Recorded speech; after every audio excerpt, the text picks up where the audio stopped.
Bonsoir, je suis Phobia et je chasse les monstres nocturnes. J'habite sur Mexylos, une planète fabuleuse et féerique, peuplée d'êtres aux oreilles pointues, de mages, d'hommes de pierre et d'autres créatures fantastiques. C'est au cours d'un combat épique avec un spectre dimensionnel qu'un passage s'est ouvert vers une autre dimension et que je fus aspiré vers Mexylos. Mais avant cela, je vivais sur une planète similaire mais différente qui s'appelait la Terre. Durant des décennies, de part et d'autre de la planète Terre, je fus trimballé d'une famille à l'autre. Vu mon apparence à la fois charmante et effrayante, parfois on m'acceptait, d'autres fois, bien, on m'abandonnait tout simplement, en me jetant dans une poubelle ou en m'oubliant chez un ami où on avait passé la soirée. J'ai connu de nombreuses familles, j'ai combattu plusieurs monstres différents. Mais tout d'abord, laissez-moi vous raconter comment j'ai pris vie et comment on m'a attribué le titre de chasseuse de monstres. Il y a très longtemps, dans un village rustique, habitaient Anne et Rose, deux jeunes sœurs jumelles qui vivaient des moments troublants ensemble. Toutes les nuits, lorsque l'obscurité était totale, quelqu'un venait dans leur chambre pour les regarder dormir. Un être à la silhouette corpulente, au dos arrondi et velu. Il se manifestait toujours à la même heure. Les fillettes devinaient qu'il approchait grâce à sa respiration bruyante et rapide, ainsi qu'au pas lourd sur le plancher qui craquait quand il avançait lentement vers le lit. Les petites sœurs, terrorisées et tourmentées par ce visiteur nocturne, l'avaient surnommé le troll puant. Il dégageait une odeur âcre de charognard et il grommelait sans cesse quand il faisait sa tournée. Les deux sœurs, inséparables et effrayées, étaient épuisées de ne plus pouvoir dormir tranquilles, ne serait-ce qu'une seule nuit. Elles étaient si nerveuses et inquiètes qu'elles passèrent ensemble le pacte de toujours se protéger et de veiller l'une sur l'autre, quoi qu'il arrive. Elles eurent l'idée de se fabriquer une poupée de chiffon pour surveiller leur chambre et faire peur à quiconque oserait y pénétrer pendant la nuit. Elles la nommèrent Phobia. Un jour, par un matin tranquille, une triste nouvelle frappa dans la famille. Anne mourut subitement dans son lit, sans qu'on sache comment ni pourquoi. Le soir venu, à la lueur de la pleine lune, la jumelle restante pleurait à chaudes larmes, incapable de signaler à sa mère que c'était la faute du troll. Rose était affligée. Elle ne savait plus vers qui se tourner. Elle serra fort sa poupée dans ses bras, en sanglotant, et elle lui souffla un souhait à l'oreille. « Petite poupée chiffonnée, s'il te plaît, ne m'abandonne jamais. J'aimerais tant que tu sois vivante et que tu chasses les monstres qui essaient d'entrer dans ma chambre pour me faire du mal. Acceptes-tu, Phobia? » Ce souhait était si profond et sincère, d'une candeur si pure, qu'on ne pouvait y être indifférent. C'est à ce moment qu'un phénomène fabuleux se produisit. Quelqu'un avait entendu le souhait, celui qu'on appelle le veilleur, celui qui demeure dans l'univers et veille sur nous.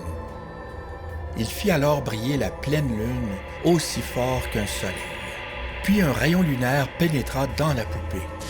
Mais celui-ci transportait l'âme d'Anne et l'insuffla dans la poupée. Ainsi je pris vie. Moi, Anne, j'étais revenu, du moins mon âme. Mais dans le corps de cette poupée, je suis devenu Phobia, tout en conservant mes souvenirs. Par la suite, le veilleur attrapa la lumière de 1000 étoiles et la projeta dans mes yeux. Une infime partie de l'univers était entrée dans la poupée en même temps que moi, et cela me conféra des pouvoirs surnaturels. Je me suis aussitôt occupé de protéger ma sœur et de faire de la surveillance active durant la nuit. Pour faire fuir les monstres, j'utilisais ma vision lumineuse. Si j'avais les yeux illuminés, c'est que je combattais quelque chose. Si j'avais les yeux éteints, c'est qu'il n'y avait aucun danger. Dans les deux cas, cela était bénéfique pour elle. En tant que jumelles, nous partagions un lien très fort qui nous unissait. On arrivait à connaître les pensées de l'autre.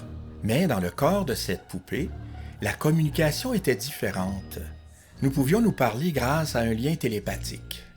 Cette communication n'était toutefois possible qu'avec ma sœur jumelle. Cela ne fonctionnait pas avec ses amis en visite, même si je le désirais.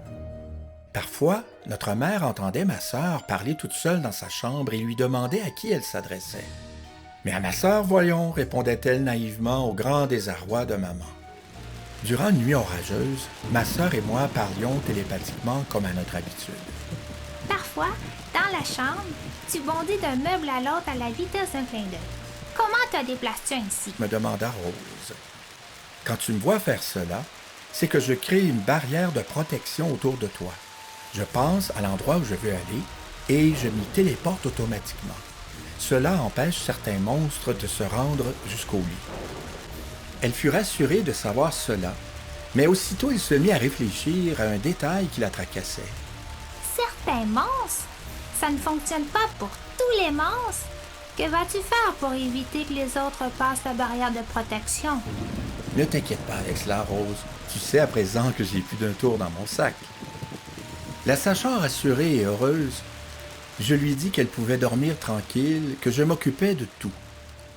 Plusieurs semaines passèrent et, bien que j'aie souhaité de tout cœur pouvoir rester en compagnie de ma sœur Rose, je devais lui dévoiler qu'il était temps pour moi de partir protéger les autres enfants de la Terre, car c'était maintenant ma mission. Je me suis donc décidé à tout lui expliquer. Rose, tu sais, quand je me suis réincarné dans la poupée, il y a une chose que je ne t'ai pas dite, pour ne pas te faire davantage de peine. Mais, à présent que tu es devenue forte, tu es prête à l'entendre. Et de plus, tu n'as plus à craindre la visite du troll, car il s'est exilé pour toujours. Quand je me suis réincarné dans la poupée, le veilleur m'a imposé un choix. Soit je pouvais rester avec lui et devenir un bébé étoile de protection dans l'univers, soit revenir sur Terre pour te protéger. Toutefois, revenir sur Terre avait un prix. Je devais étendre ma protection sur le plus grand nombre d'enfants possible. Cela impliquait être capable de me séparer de toi dès que je te saurais en sécurité. C'est ce que j'ai choisi de faire. Or, le temps est venu pour moi de continuer ma mission et de te faire mes adieux. Le veilleur m'appelle. Rose, profondément affectée par cette nouvelle, avait l'impression de me perdre une seconde fois. Néanmoins, elle respecta ma décision et la volonté du veilleur. Elle ravala ses larmes et me plaça sur ses genoux. Je comprends, tu sais. Les autres enfants ont aussi besoin de toi. Je vais te laisser faire ce que tu dois faire. Sache que chaque fois que je m'ennuierai de toi, je m'agenouillerai à la fenêtre et je regarderai la lune. Je saurai alors que tu es là, quelque part, et que tu veilles sur moi. Je fus agréablement surprise de voir la réaction mûre de Rose. La voir ainsi, qui acceptait ma destinée avec une telle sérénité, me donnait la force de partir vagabonder pour chasser tous les autres monstres qui pouvaient hanter les enfants. Pour ce faire, j'ai dû lui demander d'accomplir l'impossible. Elle devait m'installer une étiquette qui disait « Je suis Phobia, ramassez-moi », pour ensuite m'abandonner quelque part afin qu'un autre enfant puisse me trouver et m'apporter chez lui. Par la suite, j'ignorais comment j'allais m'y prendre, mais je savais que le veilleur me guiderait sur la bonne voie vers l'enfant qui aurait besoin de mon aide. Rose accepta ma demande avec tristesse. Le jour de notre séparation, elle communiqua avec moi pour une dernière fois. Elle me regarda dans les yeux et me dit à quel point elle m'aimait et que lorsque le moment serait venu, elle viendrait me rejoindre dans le ciel auprès du veilleur.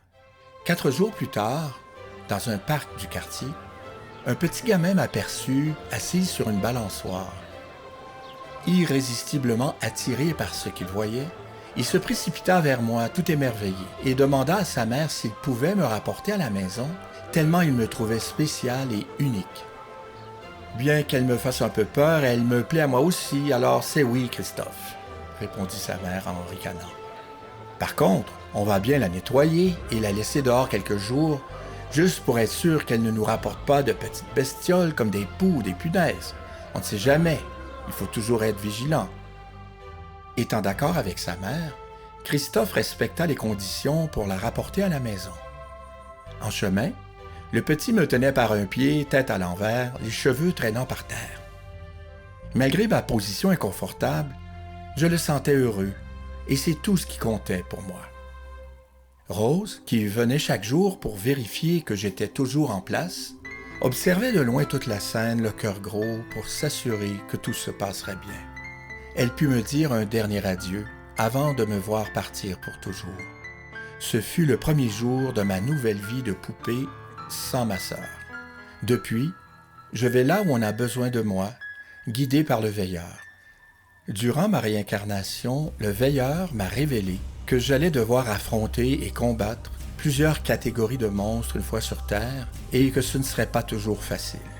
Pour m'aider, il allait me conférer d'autres pouvoirs le temps venu. Pour me transmettre un nouveau pouvoir, il ferait apparaître 3 pleines lunes scintillantes côte à côte dans le ciel étoilé. Quand je verrai cela, je devrais me téléporter devant la fenêtre et rester stoïque à regarder les lunes toute la nuit. Mais ça, c'est une autre histoire. Je suis Phobia et je chasse les monstres nocturnes. Bonne nuit, petit schnappant. On se dit à la prochaine fable.